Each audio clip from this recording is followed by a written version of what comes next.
कालचा दिवस फारच हेक्टिक होता आमचा. आमचे फ्लाइट्स खूप डिले झालेले. मुंबईवरूनच फ्लाइट डिले झालेली आणि त्याच्यानंतर कनेक्टिंग फ्लाइट जी होती क्वालालंपूरवरनं ती पण डिले झालेली. त्यामुळे आम्ही इथे पोहोचलो हॉटेलला ते अराउंड 3 वाजता. त्याच्यानंतर थोडं फ्रेशन अप झालो आणि आम्ही हुयनान ह्या विलेजला गेलेलो. तर तिकडे खूप छान आहे असं छानपैकी ओल्ड कल्चर तुम्हाला दिसेल. खूप सुंदर वाइब्स आहेत तिकडे. तुम्ही बोटिंग करू शकता तिकडे. मी त्याचा व्हिडिओ टाकते आणि आज आहे डे 2. तर आज आपण जातोय बाना हिल्सला आणि आज दिवसभर आपला तिकडेच जाणार आहे.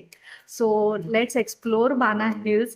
तिकडे आहे फेमस गोल्डन ब्रिज, जो तो हात असा आहे तिकडे आणि त्याच्यावरती ती ब्रिज आहे आणि तिकडे भरपूर फोटोग्राफ्स वगैरे सोशल मीडियावरती आलेले आहेत. पण मला नाही माहिती तिकडे आता वेदर कंडिशन काय आहे. सध्या तरी क्लिअर दाखवते. दुपारी 12च्या नंतर परत क्लाउडी होईल तिकडे. सो कदाचित तेवढा क्लिअर व्ह्यू मिळणार नाही. बाना हिल्सला अजून एक अम्युजमेंट पार्क पण आहे जिथे तुम्ही राईड्स घेऊ शकता. Kind of Disney world type आहे. तर तिथे पण तुम्ही जाऊ शकता. काही राईड्स इन्क्लुडेड आहेत. केबल कार पण आहे तिकडे. तर आपण हे सगळं आजच्या दिवसात बघणार आहोत. So let's explore day 2. माझ्या पाठी बघू शकता तुम्ही, ह्या हॉटेलमध्ये आम्ही थांबलोय. ह्याचं नाव आहे ग्रँड ओशन हॉटेल आणि रूम्स चांगले आहेत तिकडचे. ब्रेकफास्ट इन्क्लुडेड आहे. रूम टूर मी देते थोड्या वेळानंतर. I think end of the day मी तुम्हाला देईन. आता थोडा मेसी आहे रूम. सो असं मेन रोड दाखवते मी. हा हॉटेलच्या समोरचा मेन रोड आहे. इकडे मार्ट आहे समोर. आम्ही इकडे काल दुपारी लंच केलं तर ते पण चांगलं होतं. इथे बाजूला भरपूर हॉटेल आहे आणि इकडनं वॉकिंग डिस्टन्सवरती बीच आहे, दनांग बीच. तर ते आपण उद्या जाऊया. आता सध्या आज तरी वेळ नाही आहे आपल्याला ते एक्सप्लोर करायला. पण हॉटेलमधनं जे व्ह्यू आम्हाला ब्रेकफास्टच्या वेळेस मिळाला त्या समुद्राचा अप्रतिम होता. बाना हिल्सला तुम्ही टॅक्सी घेऊन जाऊ शकता. साधारण 1800 टू 2400 मध्ये तुम्हाला टॅक्सी बुक करून मिळेल. ती ग्रॅबवरनं तुम्ही बुक करू शकता किंवा तुम्ही शटल बस घेऊ शकता जे तुम्हाला अराउंड 450 ते 600 रुपयामध्ये मिळेल. अजून एक ऑप्शन म्हणजे तुम्ही जर प्रायव्हेट टूर बुक करत असाल तर ते तुम्हाला ऑल इन्क्लुझिव्ह पॅकेज देतात. लाईक तुम्हाला हॉटेलमधनं पिकअप करण्यापासून तिकडे फिरवण्यापासून तुमचं लंच वगैरे जे काय आहे ते सगळं इन्क्लुडेड असतात आणि संध्याकाळी तुम्हाला हॉटेलच्या दारापाशी सोडतील. इथपर्यंत टॅक्सी ड्रॉप करते आणि पुढे इकडनं आपल्याला फ्री बसेस आहेत वरती केबल कार पर्यंत पोचायला.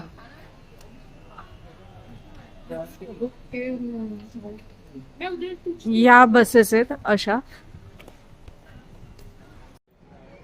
बाना हिल्सचे तिकीट तुम्ही ऑनलाईन बुक करू शकता कारण ते खूप गर्दी असते. सो रेकमेंडेड तुम्ही ऑनलाईन बुक करा. सकाळी 8 ते संध्याकाळी 10 पर्यंत बाना हिल्स सुरू असतं.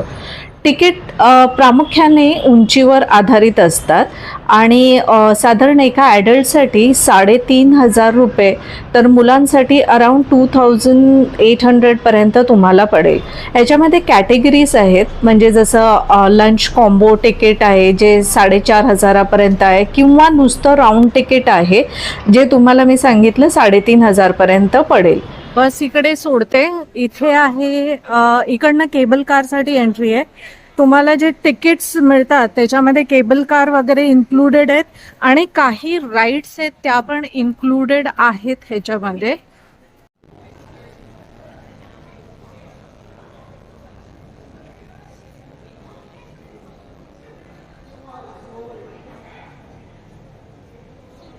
हा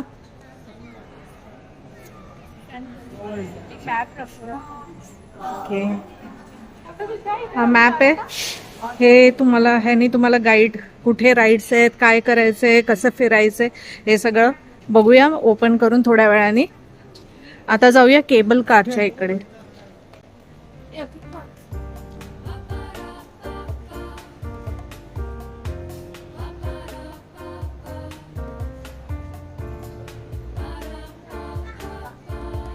वाव. खूप सुंदर आहे.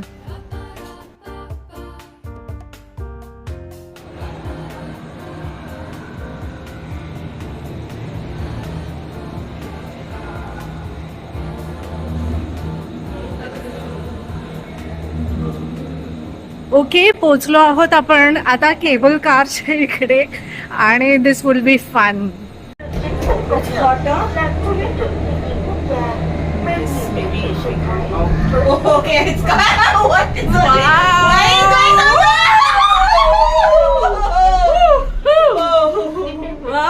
Là vương quốc mặt trăng kỳ ảo. Tại đây, mời bạn khám phá lâu đài mặt trăng, trải nghiệm hai rạp chiếu phim Sophie và Airship với công nghệ hiện đại Lam Pháp, thác thần mặt trời. इथे continuous माहिती दिली जाते तुम्हाला, पण ती त्यांच्या language मध्ये, त्याच्यामुळे काहीही समजत नाहीये, पण फक्त राईड एन्जॉय करू शकतो आपण. आणि दिस इज रिअली फन यार, अमेझिंग. बाना हिल्सचं सौंदर्य कॅमेऱ्याच्या लेन्समध्ये मावणं शक्यच नाही. ते प्रत्यक्ष डोळ्यांनी पाहण्यातच खरी मजा आहे.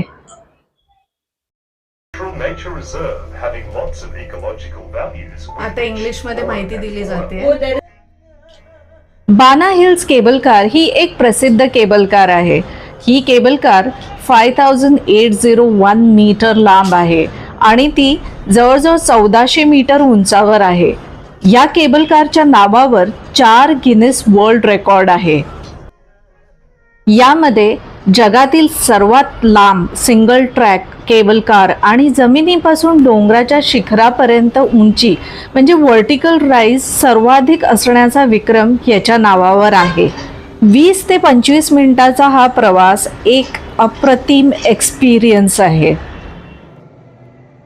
गोल्डन ब्रिज जाण्यासाठी तुम्हाला एक केबल कार आणि एक फनिक्युलर ट्रेन म्हणजे डोंगरावरची ट्रेन वापरावी लागते.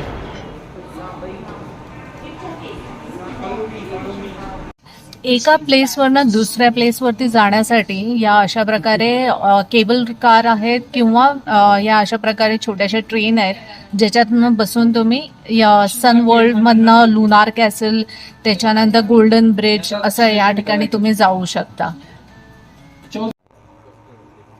फुल हॅरी पॉटरचे वाइब्स आहे तिकडे सगळीकडे.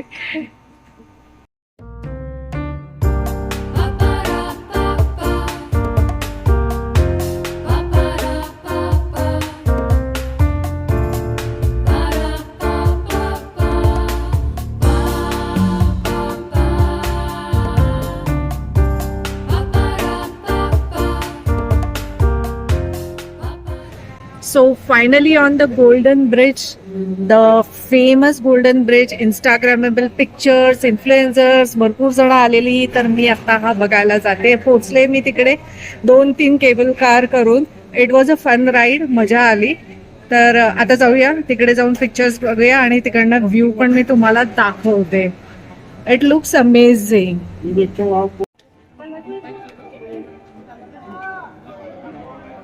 खूप जास्ती क्राऊड आहे इकडे, पण सकाळी या कधी या, इकडे क्राऊड असणारच आहे.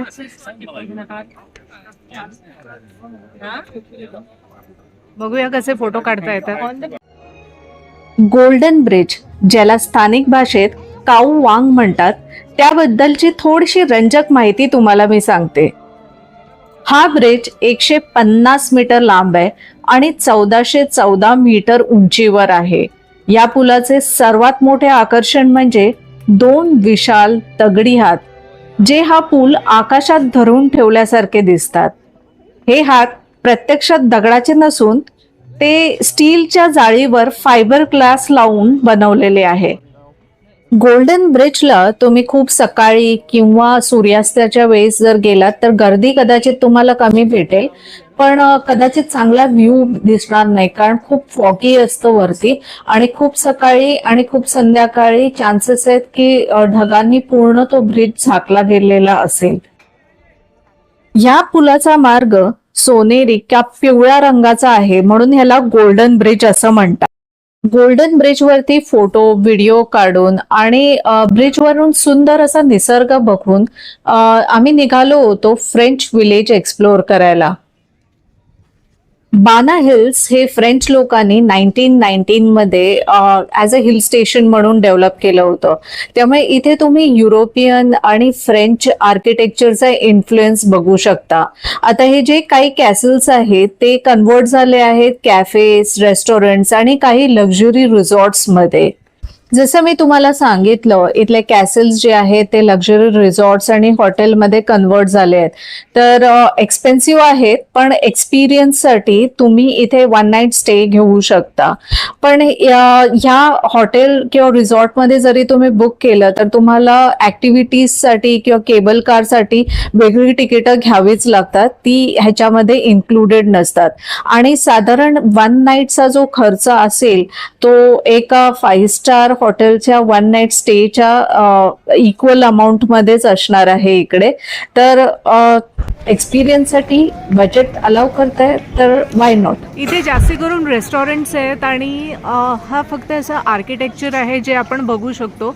खूप सुंदर असं विलेज आहे हे. ह्याला फ्रेंच विलेज म्हणतात.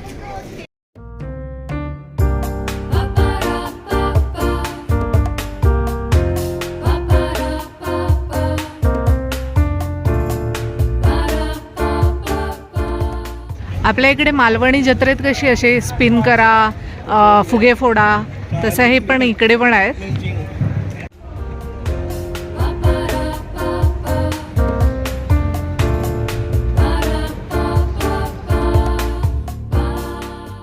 इथे खूप सारे रेस्टॉरंट्स आणि कॅफेज आहेत, पण ते खूप सुपर एक्सपेन्सिव्ह आहेत.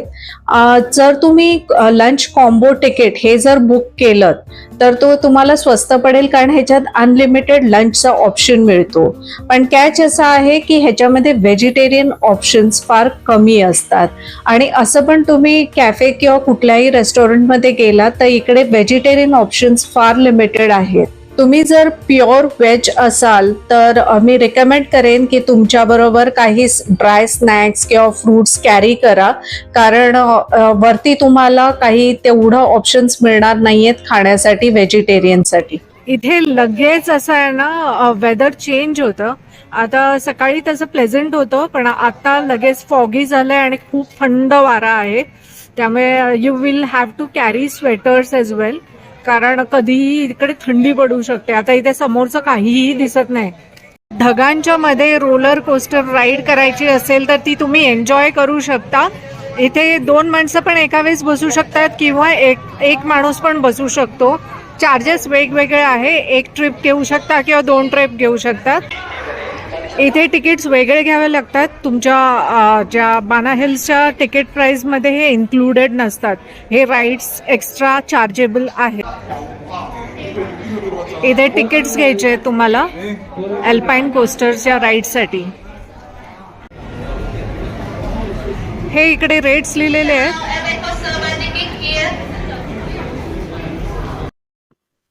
तुम्हाला तिकीट विकत घेऊन जर अल्पाईन कोस्टर ही राईड करायची नसेल तर फॅन्टेसी पार्कमध्ये 105 पेक्षा जास्ती राईड्स ज्या फ्री आहेत, तिकीटमध्ये इन्क्लुडेड आहेत, त्या तुम्ही एन्जॉय करू शकता. बाना हिल्स पूर्ण एक्सप्लोअर करायचं असेल तर तुम्ही सकाळी लवकर निघा, म्हणजे फॅन्टेसी पार्कमधले बरेचसे राईड तुम्ही एन्जॉय करू शकता. दिवसभर बाना हिल्स एक्सप्लोअर करून आम्ही परतलो हॉटेलमध्ये. चला तर मी तुम्हाला देते आता रूम टूर. बाना हिल्सला वॉक करून करून पाय दुखले आणि आता आम्ही आलो आहे संध्याकाळी मसाज करायला पायांची. खूप बरं वाटतंय. रूम स्पेशियस होती, म्हणजे एखाद्या डिलेक्स रूममध्ये ज्या सोयी असल्या पाहिजे त्या सगळ्या होत्या. कवर्ड स्लीपर, हेअर ड्रायर, त्याच्यामध्ये लॉन्ड्री बॅग, हे सगळं काही अवेलेबल होतं. बाजूला डेस्कवरती 2 पाण्याच्या बॉटल छोट्या होत्या ज्या रोज रिफिल केल्या जायच्या. त्याचबरोबर चहा कॉफीसाठी सॅशेस, केटल आणि एक फ्रिज मिनी बार पण होता. वॉशरूम पण स्पेशियस होतं, ज्याच्यामध्ये तुम्हाला डेंटल किट अवेलेबल होतं. त्याचबरोबर शॉवर जेल आणि शॅम्पूची पण सोय होती. एक छोटासा वर्क डेस्क, 2 चेअर, टीव्ही आणि comfortable bed with AC. So everything was perfect. Room was really good.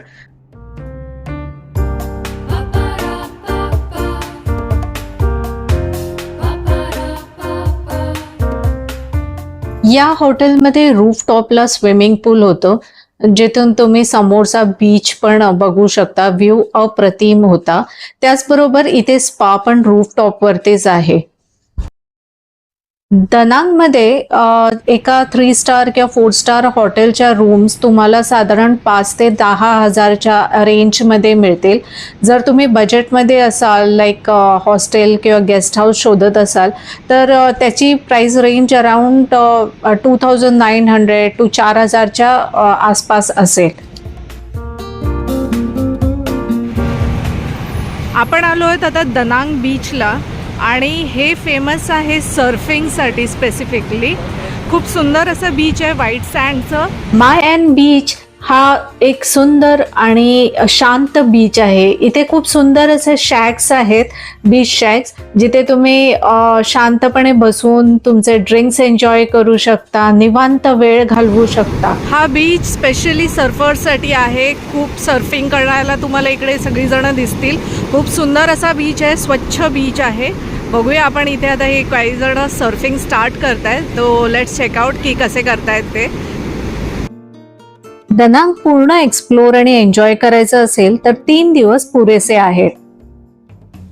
दनांगमध्ये must visit प्लेसेसमध्ये आहेत बाना hills, golden bridge, marble mountains, त्याच्यानंतर लेडी बुद्धा आणि ड्रॅगन ब्रिज.